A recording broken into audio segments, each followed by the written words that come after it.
ఒకసారి నారదుల వారు కృష్ణుడి దగ్గరికి వచ్చారు. ఆయన ద్వారకలో ఉన్నారనమాట. అయితే కృష్ణుడు అన్నాడు, నాకు చాలా తలనొప్పిగా ఉంది, అసలు ఏం చేసినా సరే తలనొప్పి తగ్గట్లేదు, నాకు ఒక మందు తీసుకొని వస్తావా, దాంతో నా తలనొప్పి తగ్గుతుంది అని చెప్పారు. నారదుల వారు అన్నారు, అయ్యా ఏ మందు కావాలి చెప్పు, నేను తీసుకొస్తాను.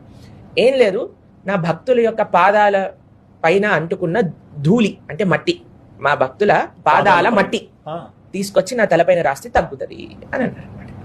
నారదుడు అన్నాడు, ఏంటయ్యా నువ్వేం అడుగుతున్నావు, నువ్వు సాక్షాత్తుగా భగవంతుడివి, నీకు ఎవరే భక్తుల యొక్క పాదాల మట్టి నీ తలపైన రాసుకుంటావా, అదొక్కటే మందు తీసుకొనిరా అని అంటారు. సరే అని ఆయన బయలుదేరుతాడు. ప్రతి ఒక్కళ్ళ దగ్గరికి వెళ్ళి అడుగుతారు, అయ్యా మీరు కృష్ణ భక్తులు కదా, తీసుకొని ఇవ్వండి. అందరూ అంటారు, అమ్మమ్మో మేము నరకానికి వెళ్ళిపోతాం, మేము ఇలా ఇస్తాం. యోగుల దగ్గరికి, మునుల దగ్గరికి, పండితుల దగ్గరికి, యజ్ఞ చేసే వాళ్ళందరి దగ్గరికి వెళ్తారండి. వెళ్ళి మీ ధూళి ఇవ్వండి అంటే మేము ఇవ్వం, మా నరకానికి వెళ్ళిపోతాం, మేము నరకానికి వెళ్తాం, స్వామి పైన నా ధూళి పెట్టడం ఏంటి అని అంటారు. సరే అని చివరికి అందరినీ అడిగేస్తారు, అందరూ ఇవ్వరు. బృందావనానికి వెళ్తారు. రాధారాణి ఇంకా గోపికలందరూ ఒక ప్రదేశంలో యమునా నదీ తీరంలో యమునా జలాన్ని పట్టుకుంటూ ఉన్నారనమాట. అక్కడికి వెళ్ళి నారదుడు అంటారు, అయ్యా మా కృష్ణుడికి తలనొప్పిగా ఉంది, కృష్ణుడు అంటున్నాడు తన భక్తుల యొక్క పాద ధూళి కానీ తన శిరస్సు పైన రాసుకుంటే పోతుందట. అనగానే గోపికలు శ్రీమతి రాధారాణి ఏం చేశారు తెలుసా అండి, వెంటనే వాళ్ళ పాదాలని యమునలో తడిపేసి అక్కడ ఉండే మట్టి పైన మొత్తం బొర్లి పాదాల నుంచి మట్టి అంతా తీసి నారదుడి చేతిలో పెట్టారనమాట.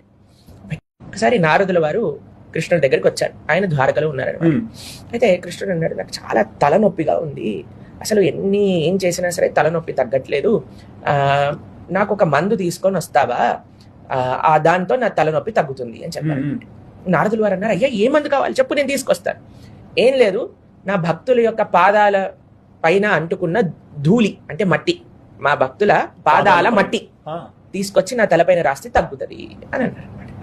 నారదుడు అన్నాడు, ఏంటయ్యా నువ్వేం అడుగుతున్నావు, నువ్వు సాక్షాత్తుగా భగవంతుడివి, నీకు ఎవరే భక్తుల యొక్క పాదాల మట్టి నీ తలపైన రాసుకుంటావా, అదొక్కటే మందు తీసుకొనిరా అని అంటారు.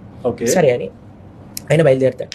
ప్రతి ఒక్కళ్ళ దగ్గరికి వెళ్ళి అడుగుతారు, అయ్యా మీరు కృష్ణ భక్తులు కదా, తీసుకొని ఇవ్వండి. అందరూ అంటారు, అమ్మమ్మో మేము నరకానికి వెళ్ళిపోతాం, మేము ఇలా ఇస్తాం. యోగుల దగ్గరికి, మునుల దగ్గరికి, పండితుల దగ్గరికి, యజ్ఞ చేసే వాళ్ళందరి దగ్గరికి వెళ్తారండి. వెళ్ళి మీ ధూళి ఇవ్వండి అంటే మేము ఇవ్వం, మా నరకానికి వెళ్ళిపోతాం, మేము నరకానికి వెళ్తాం, స్వామి పైన నా ధూళి పెట్టడం ఏంటి అని అంటారు. సరే అని చివరికి అందరినీ అడిగేస్తారు, అందరూ ఇవ్వరు. బృందావనానికి వెళ్తారు.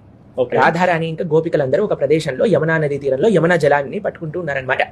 అక్కడికి వెళ్ళి నారదుడు అంటారు, అయ్యా మా కృష్ణుడికి తలనొప్పిగా ఉంది, కృష్ణుడు అంటున్నాడు తన భక్తుల యొక్క పాద ధూళి కానీ తన శిరస్సు పైన రాసుకుంటే పోతుందట.